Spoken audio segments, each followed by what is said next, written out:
Episódio 13. A morte do desejo.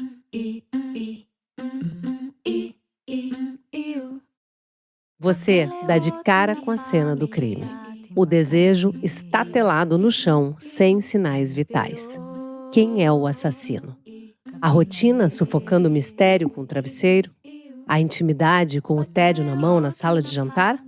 Ou a dupla dinâmica do anticlímax, pijama surrado e tela do celular? Pelo visto, alguém matou o tesão. Seja num relacionamento ou só, uma hora a gente acaba se perguntando: o amor ou certo interesse até se fazem enxergar, sentir, mas cadê o fogo, aquela paixão, aquela vontade avassaladora? Acontece de o olhar erótico ficar míope, o outro para de corresponder ao gatilho sensual e sobra só o funcional mesmo. É que o erotismo e domesticidade nem sempre falam a mesma língua. A vida doméstica, seja 2 a 3 ou mais, ou um só, dá conforto justamente por tornar tudo previsível, rotineiro. Mas é difícil a excitação sobreviver nessa mesmice. Quando surge a preocupação, será que o desejo morreu de vez? Calma. Antes de acender velas para o funeral, vamos dissecar esse momento ou fenômeno em que o prazer esfria e o sexo perde a cor. Porque a paixão não morre só de morte natural com o tempo. Ela também é assassinada pelas circunstâncias, cansaço, conflitos não resolvidos, monotonia, falta de investimento na intimidade, inclusive consigo mesmo. É como resume a PhD americana e especialista em sexualidade Emily Nagoski. O estresse ativa nossos freios sexuais. Mesmo pessoas e situações geralmente excitáveis podem ver o desejo travar se estiverem sob forte pressão ou esgotamento emocional. Em termos bioquímicos, altos níveis de cortisol, o hormônio do estresse, suprimem hormônios sexuais, como a testosterona e o estrogênio, diminuindo a libido. Um sinal dos tempos. A doutora Emily, essa educadora sexual que se define como uma nerd do sexo, passou anos estudando a ciência por trás da intimidade, do desejo e da satisfação sexual, especialmente em relacionamentos longos. Autora do best-seller sobre sexo lançado em 2015, Come As You Are, ela viu a própria vida sexual desmoronar sob a pressão das expectativas com o lançamento do livro. A experiência pessoal, contada agora em sua nova obra, Come Together, publicada uns meses atrás, só confirma que quando se trata de desejo, entender a teoria não nos blinda da prática, mas ajuda a encará-la com mais humanidade. Ao longo dessa temporada, a gente vem acompanhando os múltiplos parceiros da sexualidade: cultura, autoimagem, educação, amor, expectativa, poder. A gente falou de desempenho, do efeito da pornografia, das cobranças sociais sobre o que rola ou não entre quatro paredes. Agora, vem a pergunta que muita gente teme. E quando a vontade simplesmente não dá as caras? Quando a chama que ardia vira brasa? Dá para reacender? Existe reanimação para a libido? Como resgatar a intimidade e voltar a enxergar o outro com desejo, sem apelar para a fórmula mágica? Fica com a gente que o episódio está só começando. E eu te prometo que até o final a gente tateia uma faísca nessa escuridão. Porque falar de sexo também é falar de esperança, não é? Bora lá! Excesso de estímulo, exigências bastante altas em relação a si próprio ou à parceria é o que acaba gerando, sim, insatisfação na atividade sexual, apesar de toda a liberdade.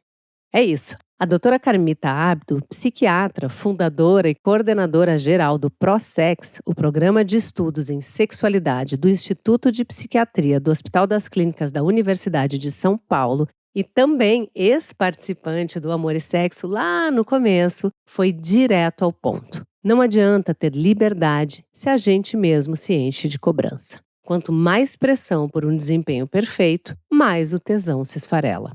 Em bom português, exigência demais é um balde de água fria.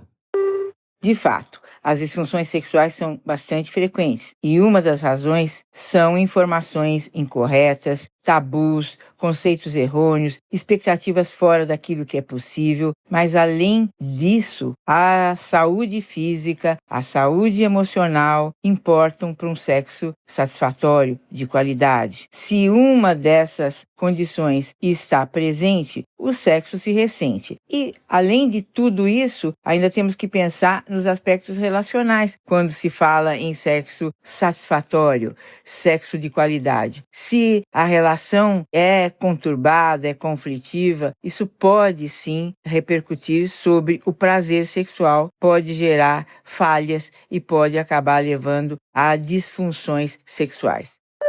Como a Carmita disse, expectativa alta e saúde mental conflituosa podem virar uma mistura explosiva, longe do bom sentido. E isso também ajuda a lembrar que o nosso desejo não é só um resultado das circunstâncias imediatas. Muito dele vem do fato de que a gente habita um corpo que carrega nossas histórias, crenças, inseguranças, a maneira como fomos educados e até como aprendemos a olhar para a gente mesmo e para o outro. Mais ainda, a se relacionar com ele. Como explica a psicanalista, mestre e doutora pela USP, Vera Iaconelli. A questão do desejo é complexa porque ela tem uma vertente que é a tua experiência histórica com o teu corpo, com as pessoas com quem você se relacionou, com a tua autoimagem, com as tuas fantasias inconscientes. Isso ao longo do tempo, né, com o envelhecimento, com o gênero, o território, como se pensa o desejo e o sexo na tua cultura, isso vai casar ou não no encontro com o outro, que tem todo esse cabedal também. Então, é como se temporariamente ou de um jeito mais longo, longevo,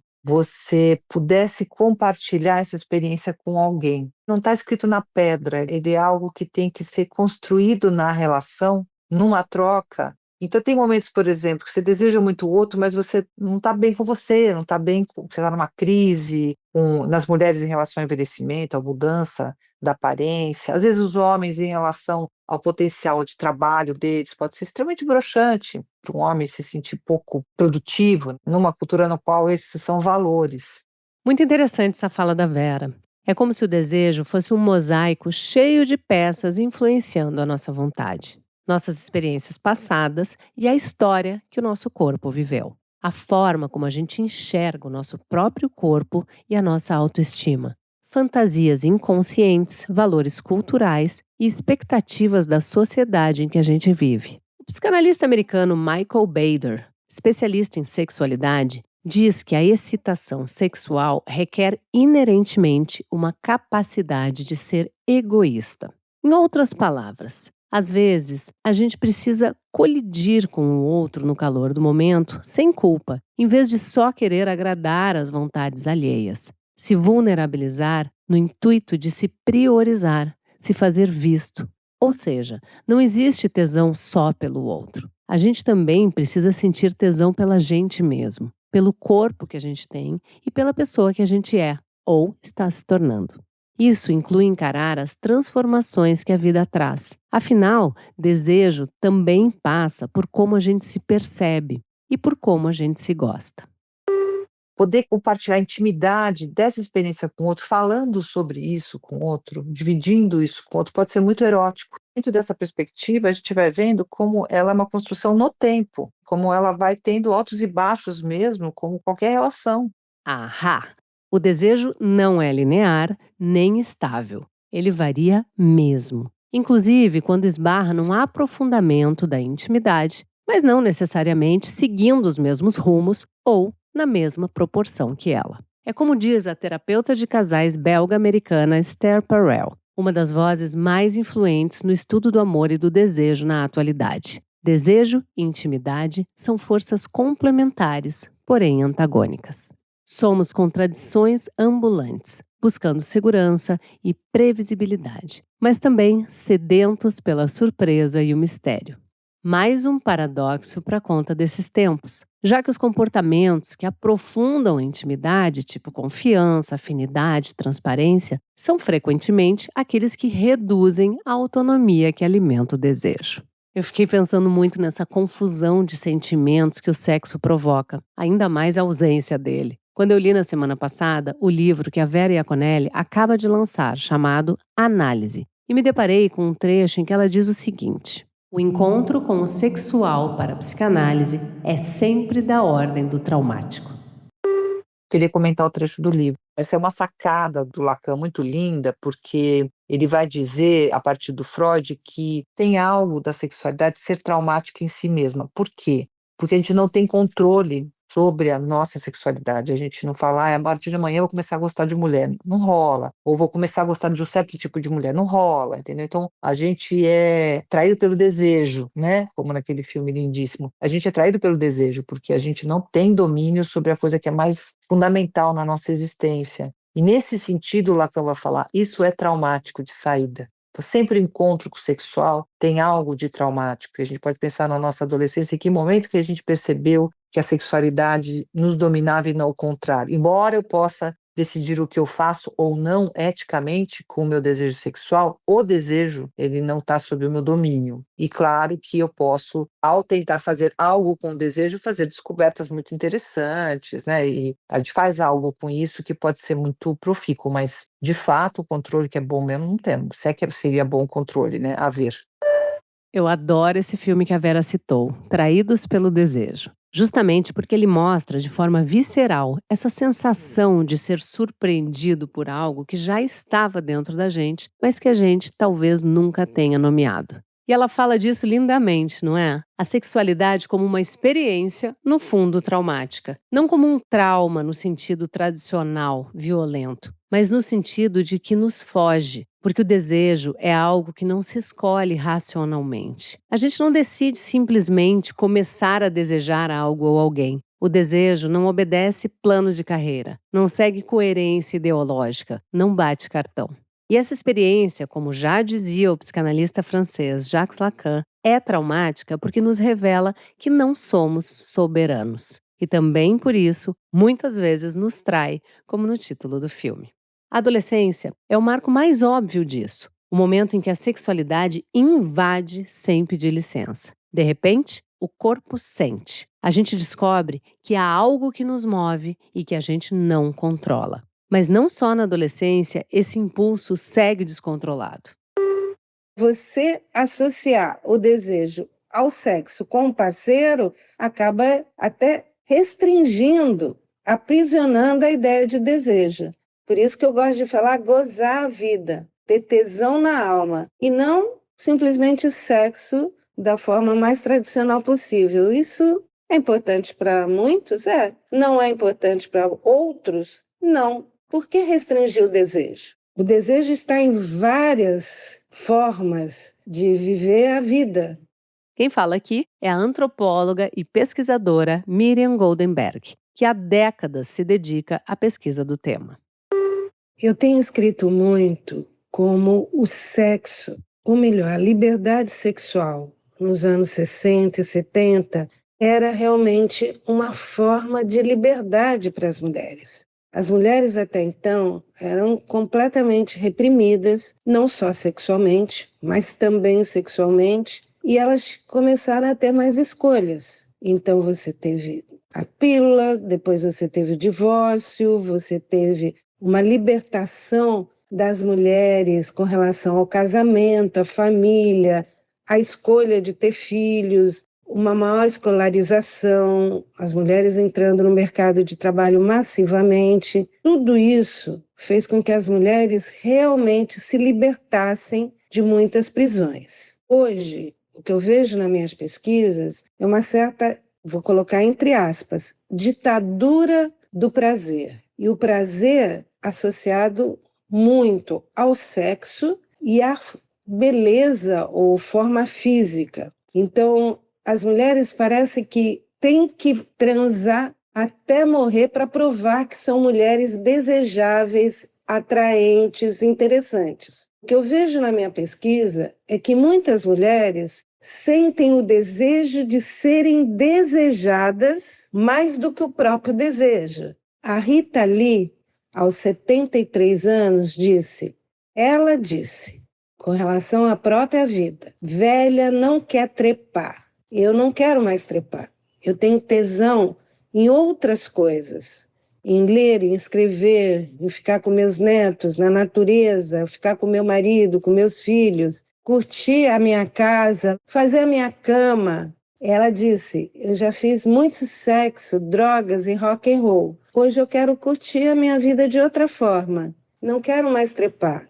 Eu quero ter tesão na alma. Muitas mulheres gostam de trepar, continuam gostando. Muitas que gostavam, como a Rita Lee, não querem mais. Isso não quer dizer que não tem mais tesão, não tem mais desejo. Tem e muito. Em outras formas, existem muitas formas de desejo e de tesão. Por que essa ultravalorização do sexo? É uma provocação e tanto. Mas por quê, hein? Por que o desejo precisa caber só dentro do sexo? O tesão também pode morar no tempo livre, num livro lido com calma, numa conversa boa, numa tarde de sol com uma boa música. Aliás, que saudade da Rita Lee. O fim da libido não é o mesmo que o fim do desejo. Até porque essa pulsão não morre como a gente viu. Ela se transforma com e sem a ajuda do sexo. O desejo é plástico e muda com o tempo, com os contextos, com a disponibilidade emocional, com o histórico de vida. E o mais importante, muda com o tipo de vínculo. Tem gente que precisa de novidade. Outros precisam de segurança, de afeto, de rotina. No fim das contas, o desejo não é um veredito, mas uma linguagem que precisa ser escutada e decifrada. Às vezes, até reinventada. É isso. O desejo não morre, mas pode precisar ser ressuscitado. E quando o assunto é sexo, essa é só mais uma contradição que nos cai bem. Na semana que vem tem mais. Sempre sem vergonha. Tchau!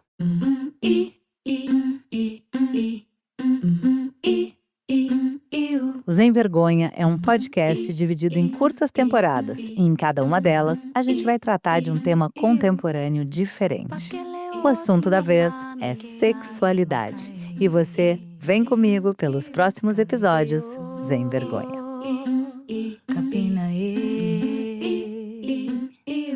Ficha técnica. Criação, Fernanda Lima. Roteiro, Fernanda Lima e Luísa Caram. Coordenação de roteiro, Bruna Bopp. Coordenação geral, Mel Mesquita. Redes sociais: Lucas Viana. Produção, Bruno Porto e Raquel Alves. Música original, Lena Barrulli.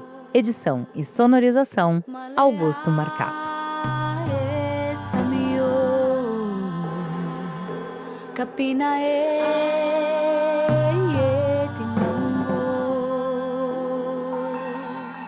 Malea